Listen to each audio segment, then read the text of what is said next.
नारद पुराण के अनुसार सोमवार व्रत में व्यक्ति को प्रातः स्नान करके शिव जी को जल और बेलपत्र चढ़ाना चाहिए तथा शिव गौरी की पूजा करनी चाहिए।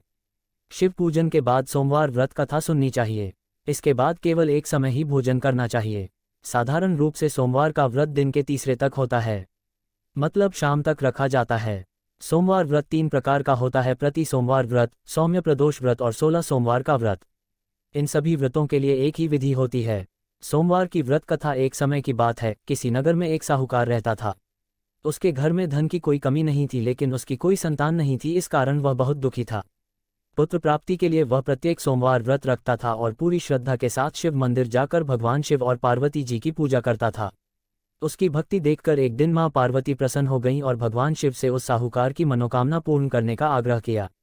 पार्वती जी की इच्छा सुनकर भगवान शिव ने कहा कि हे पार्वती, इस संसार में हर प्राणी को उसके कर्मों का फल मिलता है और जिसके भाग्य में जो हो उसे भोगना ही पड़ता है।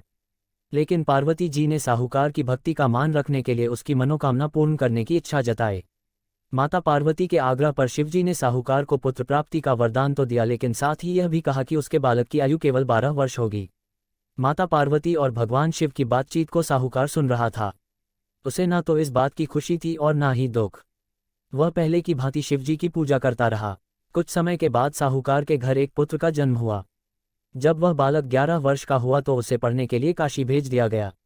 साहूकार ने पुत्र के मामा को बुलाकर उसे बहुत सारा धन दिया और कहा कि तुम इस बालक को काशी विद्या प्राप्ति के लिए ले जाओ और मार्ग में यज्ञ कराना। जहां भी यज्ञ कराओ वहां ब्राह्मणों को भोजन कराते और दक्षिणा देते हुए जाना। दोनों मामा भांजे इसी तरह यज्ञ कराते और ब्राह्मणों को दान दक्षिणा देते काशी की ओर चल पड़े। रात में एक नगर पड़ा जहां नगर के राजा की कन्या का विवाह था, लेकिन जिस राजकुमार से उसका विवाह होने वाला था वह एक आंख से काना था। राजकुमार के पिता ने अपने पुत्र के काना होने की बात को छुपाने के लिए एक चाल सोची। साहूकार के पुत्र को देखकर उसके मन में एक विचार आया। उसने सोचा क्यों न इस लड़के को दूल्हा बनाकर राजकुमारी से विवाह करा दूं। विवाह के बाद इसको धन देकर विदा कर दूंगा और राजकुमारी को अपने नगर ले जाऊंगा। लड़के को दूल्हे के वस्त्र पहनाकर राजकुमारी से विवाह कर दिया गया। लेकिन साहूकार का पुत्र ईमानदार था। उसे यह बात न्यायसंगत नहीं लगी। उसने अवसर पाकर राजकुमारी की चुन्नी के पल्ले पर लिखा कि तुम्हारा विवाह तो मेरे साथ हुआ है, लेकिन जिस राजकुमार के संग तुम्हें भेजा जाएगा वह एक आंख से काना है। मैं तो काशी पढ़ने जा रहा हूँ।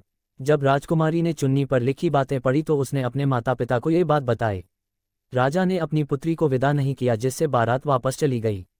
दूसरी ओर साहूकार का लड़का और उसका मामा काशी पहुंचे और वहां जाकर उन्होंने यज्ञ किया।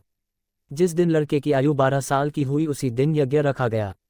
लड़के ने अपने मामा से कहा कि मेरी तबीयत कुछ ठीक नहीं है। मामा ने कहा कि तुम अंदर जाकर सो जाओ। शिवजी के वरदानुसार कुछ ही देर में उस बालक के प्राण निकल गए। मृत भांजे को देख उसके मामा ने विलाप शुरू किया। संयोगवश उसी समय शिवजी और माता पार्वती उधर से जा रहे थे। पार्वती ने भगवान से कहा, स्वामी, मुझे इसके रोने के स्वर सहन नहीं हो रहा। आप इस व्यक्ति के कष्ट को अवश्य दूर करें।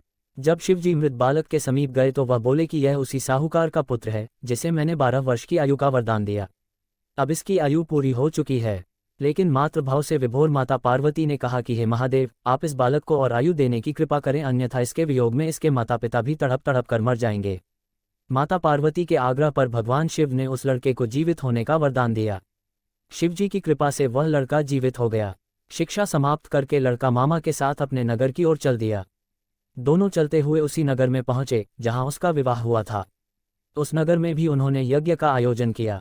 उस लड़के के ससुर ने उसे पहचान लिया और महल में ले जाकर उसकी खातिरदारी की और अपनी पुत्री को विदा किया। इधर साहूकार और उसकी पत्नी भूखे प्यासे रहकर बेटे की प्रतीक्षा कर रहे थे। उन्होंने प्रण कर रखा था कि यदि उन्हें अपने बेटे की मृत्यु का समाचार मिला तो वह भी प्राण त्याग देंगे, परंतु अपने बेटे के जीवित होने का समाचार पाकर वह बेहद प्रसन्न हुए। उसी रात भगवान शिव ने व्यापारी के स्वप्न में आकर कहा, हे श्रेष्ठी, मैंने तेरे सोमवार के व्रत करने और व्रत कथा सुनने से प्रसन्न होकर तेरे पुत्र को लंबी आयु प्रदान की है। इसी प्रकार जो कोई सोमवार व्रत करता है या कथा सुनता और पढ़ता है उसके सभी दुख दूर होते हैं और समस्त मनोकामनाएं पूर्ण होती हैं।